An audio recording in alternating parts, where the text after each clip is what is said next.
Aló, muy buenas tardes. Este devocional que vamos a compartir ahora nos ayudará a mantener un mínimo de salud mental, emocional, espiritual. Entendí que el Señor me daba este pasaje, ¿no?, como un apoyo a aquellos que han puesto su vida, sus miembros, al servicio de Dios, como dice en el capítulo 12 de Romanos, y que están renovándose en el entendimiento para hacer su voluntad, como dice en los versículos 1 y 2 de Romanos 12.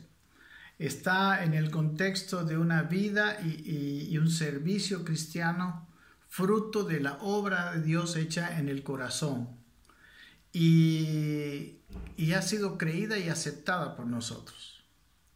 El versículo clave para estos tres devocionales, esta pequeña serie de tres devocionales, está en Romanos, ese capítulo 12, y el versículo 12 que dice: gozosos en la esperanza, sufridos en la tribulación, constantes en la oración.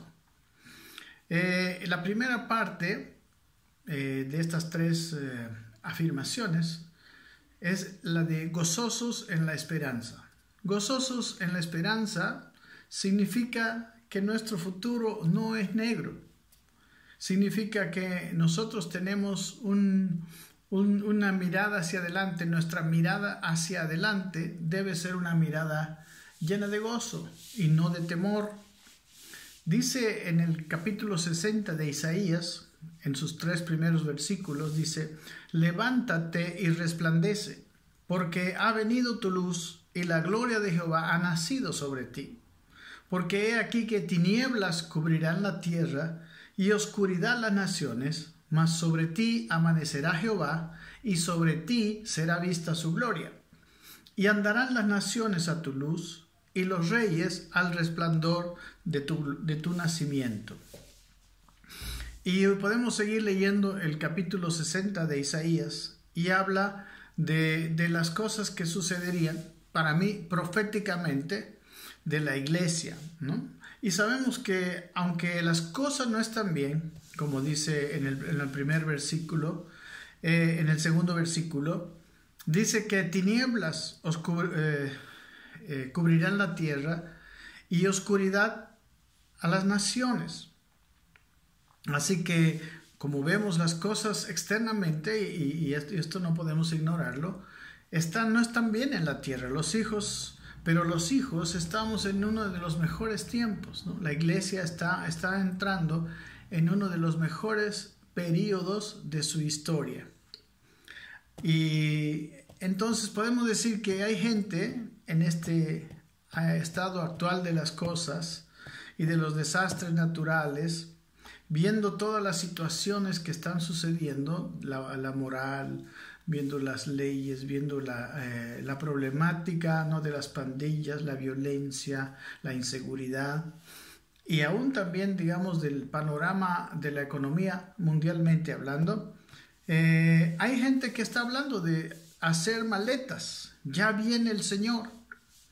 Yo creo que también viene, pero no creo que nuestra preparación es para hacer maletas, sino para permitir que Dios nos lleve a una madurez, a un estado de una iglesia gloriosa.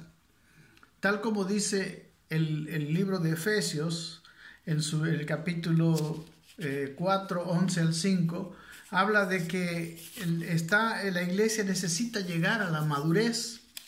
La iglesia necesita estar en tal situación que va a brillar, como dice, como Dios está amaneciendo sobre nosotros, y la luz de Dios estará viniendo a nuestras vidas, y las naciones podrán ver nuestra gloria.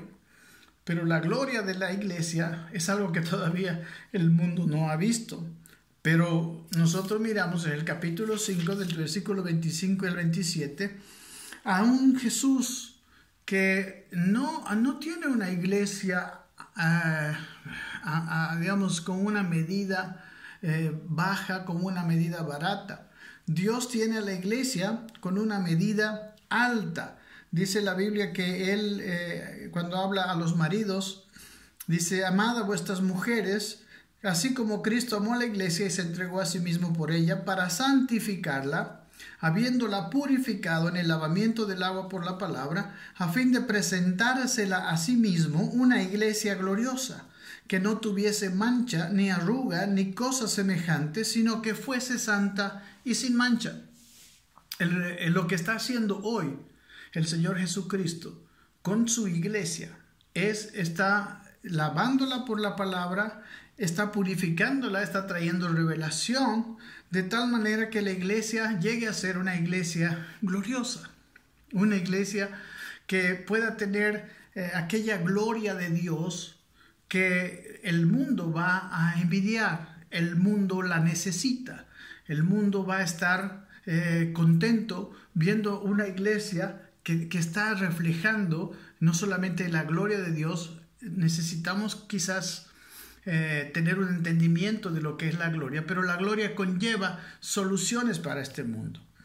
En el capítulo anterior, cuando habla de los 5 ministerios, el apóstol Pablo está diciendo que uno de los propósitos, ¿no?, de por qué él ha traído a los 5 ministerios, ¿no?, que está desde el versículo 11, dice que él mismo constituyó a unos apóstoles, a otros profetas, a otros evangelistas y a otros pastores y maestros, a fin de perfeccionar a los santos para la obra del ministerio, para la edificación del cuerpo de Cristo, hasta que todos lleguemos a la unidad de la fe y del conocimiento del Hijo de Dios, a un varón perfecto, a la medida de la estatura de la plenitud de Cristo, para que ya no seamos niños fluctuantes, llevados por doquiera de todo viento de doctrina por estratagema de hombres, que para engañar emplean con astucia las artimañas del error, sino que siguiendo la verdad en amor,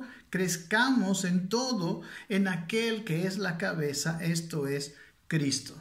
Entonces, nuestro crecimiento espiritual, nuestro crecimiento en Cristo nos va a llevar a una estatura, a una madurez, de tal manera que el mundo verá a Cristo, verá la madurez de Cristo, verá la sabiduría de Cristo, y la iglesia tendrá su momento glorioso, su momento donde va a reinar, no reinar de una manera autoritaria.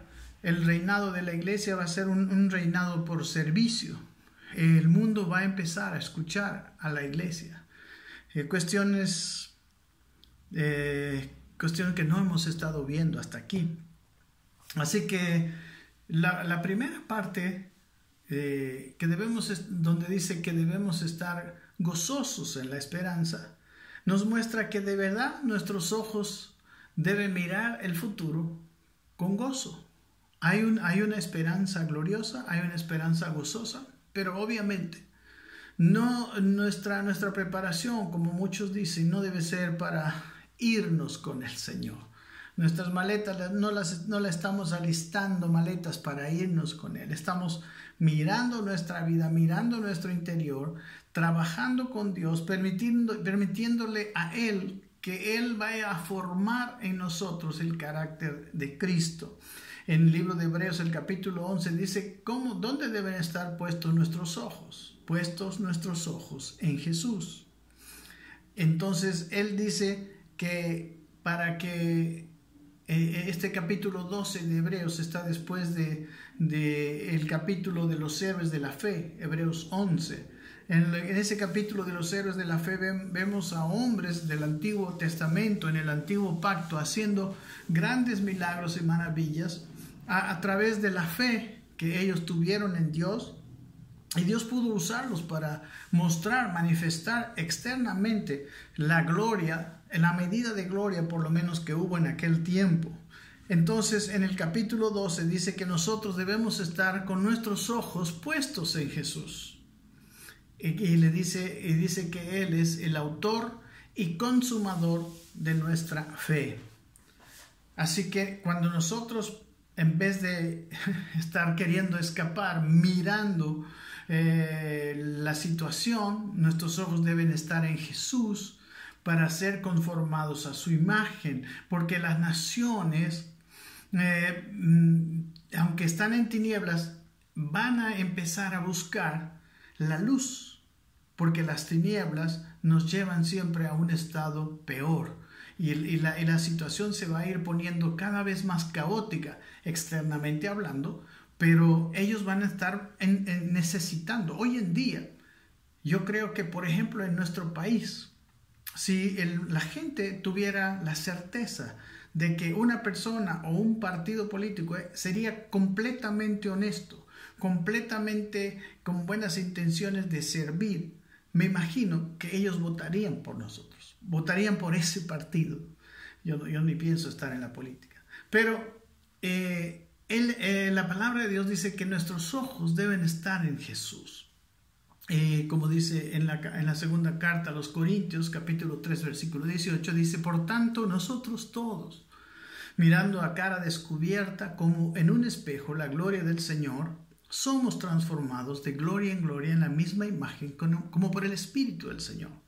Nuestra transformación viene cuando nosotros tenemos los ojos puestos en Jesús, los ojos actualmente puestos en Jesús, y los ojos en el futuro también mirando esa esperanza. En el capítulo 5 de Romanos, versículo 2, dice que tenemos una entrada a esta gloria, a esta gracia, dice, en la cual estamos firmes y nos gloriamos en la esperanza de la gloria de Dios. O sea, tenemos una esperanza y estamos gloriándonos, estamos jactándonos anticipadamente, estamos anticipando que la gloria de Dios va a venir a nuestras vidas. Saben que el futuro negro, el futuro sin esperanza, cuando nosotros contemplamos con demasiado detenimiento lo que está afuera, porque no podemos ignorar, es verdad, pero no podemos tener nuestra mirada fija en aquellas cosas. Nuestra mirada fija debe estar en Jesús. Y eso, el mirar la negrura, la oscuridad, las tinieblas que están en esta tierra, nos puede llevar hasta una depresión. No se puede construir. Nadie podrá construir sin esperanza. La esperanza nos da una visión hacia adelante, nos trae una visión clara, un norte profético, una certeza, añade a nuestra fe una certeza para que nuestro presente tenga mucho más entusiasmo. El futuro glorioso, la esperanza gloriosa nos hace mirar con gozo la vida, porque sabemos a dónde estamos yendo y sabemos cuál es el destino. Esperanza tiene que ver con el futuro. En el versículo 10 del capítulo 9 de la primera carta a los Corintios, dice que con esperanza debe arar el que ara, y el que trilla debe trillar con esperanza de recibir fruto. Es imposible que una persona vaya a sembrar o esté arando para sembrar cuando no sabe, o cuando está mirando no va a llover, no voy a tener cosecha. Eso no le da ninguna fuerza para seguirlo haciendo. Por tanto, la esperanza da motivación para seguir adelante, porque la esperanza tiene que ver con el futuro. En Romanos 8:24 dice que nosotros en esperanza fuimos salvos. Nosotros, cuando empezamos nuestro camino del Señor, cuando el Señor nos llamó, puso su simiente en nosotros, y puso el Espíritu Santo como un adelanto del Espíritu Santo en nosotros, dice, en esperanza lo hicimos, porque lo único que vimos fue el adelanto, las arras. Pero la esperanza, dice Romanos 8:24, la esperanza que se ve no es esperanza, porque si alguno la ve, dice, ¿para qué esperarlo? Entonces la esperanza tiene que ver con algo que se va a realizar, y se va a realizar más adelante. Quien no tiene esperanza andará negativo, siempre criticando, viviendo una vida triste, haciendo dura la vida de los demás. En 1 de Timoteo 4:13 dice que el apóstol Pablo, por ejemplo, escribiéndoles a los tesalonicenses, aquellos que tenían sus seres queridos que partían con el Señor, y él le dice, y él escribe: tampoco queremos, hermanos, que ignoréis acerca del tema de los que duermen, para que ustedes no se entristezcan como los otros que no tienen esperanza. Los que no tienen esperanza se entristecen. Los que no tienen esperanza tienen una vida muy complicada. Es una vida sin fruto. Es una vida donde uno es como que no sabe a dónde ir, o va a ir a algo peor. No tenemos ningún ánimo cuando vivimos así. Así que el mandamiento, la admonición del apóstol Pablo a que estemos gozosos en la esperanza, es un requisito para vivir este tiempo. Es un requisito para que nosotros tengamos una vida entusiasta de ir y conocer la palabra del Señor. En esta palabra, en la palabra gozo, el apóstol Pablo nos exhorta, ¿no?, a que tengamos una vida alegre, contenta. No solamente nos exhorta a no contagiarnos con la visión negativa del mundo, de la situación mundial actual, sino que Él quiere que nosotros observemos de lejos qué es aquello que va a venir cuando nosotros obedezcamos, ¿no?, a estos tres mandamientos: de andar gozosos en medio de la esperanza, sufridos en medio de la tribulación y constantes en la oración. Entonces, la idea del Señor es que en todo este proceso nosotros tengamos una vida gozosa, porque la esperanza que nosotros tenemos es grande.